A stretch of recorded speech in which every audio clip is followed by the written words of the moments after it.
আপনারা দেখছেন বাংলা এগিয়ে।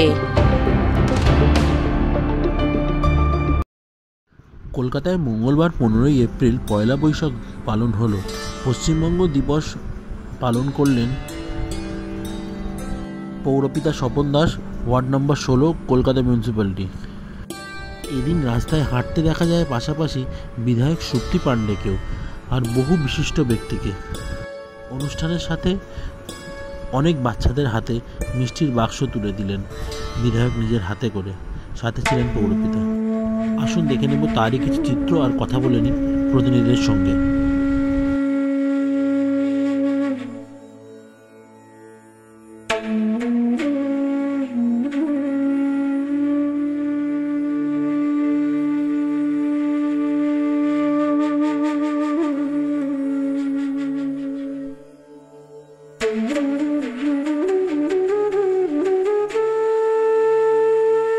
দেখুন, আমার কাছে পশ্চিমবঙ্গ দিবস পয়লা বৈশাখ আলাদা কিছু নয়।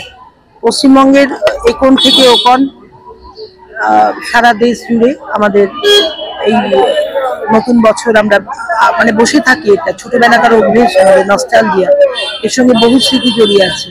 তবে এখন একদল যেভাবে আমাদের দেশকে খণ্ড বিখণ্ডিত করতে চাইছে, সেই জায়গায় মনে করাবার দিন এসছে যে দেশটা আমাদের, দেশটা বাঙালিদের অধ্যুষিত। আমরা সবাইকে আশ্রয় দেব, কিন্তু দেশটা কিন্তু মূলত আমাদের থাকবে। এই দেশকে আমরা কিছুতেই হারাতে পারবো না। আমাদের সৃষ্টি, আমাদের খাদ্যাভ্যাস, আমাদের পরিচ্ছদ, আমাদের বর্ণ, আমাদের ভাষা, আমাদের সংস্কৃতি সবকিছু ডিপ ডিপ শিকড়ের সঙ্গে জড়িত। সেইটাকে পুনরুদ্ধারের একটা মুহূর্ত আসে, বলতে পারেন আজকে সেই মুহূর্ত। আর আমরা সবাইকে, আমাদের দেশে রবীন্দ্রনাথ বলে গেছেন, এসো অনার্য, আমরা সবাইকে নিয়ে ঘর করতে পারি। কেউ যদি মনে করে থাকে যে আমরাই কমে যাব, তারা বাড়বে, তা হতে পারে না। আমরা আশ্রয় দেব, আমরা আশ্রয়দাতার ভূমিকায় ছিলাম, থাকবো, রক্ষা করবো। আমরা, আমাদের মুখ্যমন্ত্রী সেসব ব্যাপারে প্রচন্ড লিবারেল, কাজেই অকারণে সব দাঙ্গা হাঙ্গামা চলবে না। দেশ আমাদের, আমাদের থাকবে। সেটা রাজনৈতিক ক্ষেত্রে যেমন প্রয়োজন, সেটা সামাজিক ক্ষেত্রে আরো প্রয়োজন। মানুষ জানলার ফাঁক থেকে 1 মিনিট দেখবে প্রশাসন তার সঙ্গে আছে। আমরা তাদের শুভকামনা জানাবো, তারা আপ্লুত হয়ে সেই শুভকামনা গ্রহণ করবেন, আমাদের ওখান থেকে আশীর্বাদ করবেন। এটার জন্য এই মিছিল, এটার জন্য মিছিল। এমনি তো রোজ গিয়ে আমরা কড়া নাড়তে পারবো না।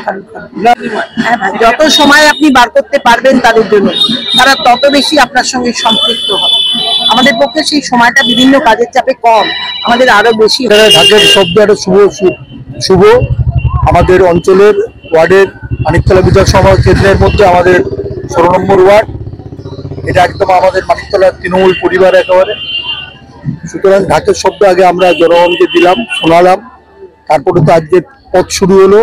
ঠাকুরের কাছে আশীর্বাদ চাই, কামনা করি যে সবাই সুস্থ থাকুক, সবাই ভালো থাকুক, পশ্চিমবঙ্গের উন্নতি হোক, আমাদের পশ্চিমবঙ্গের নাম যেন ভারতবর্ষের শীর্ষে থাকে।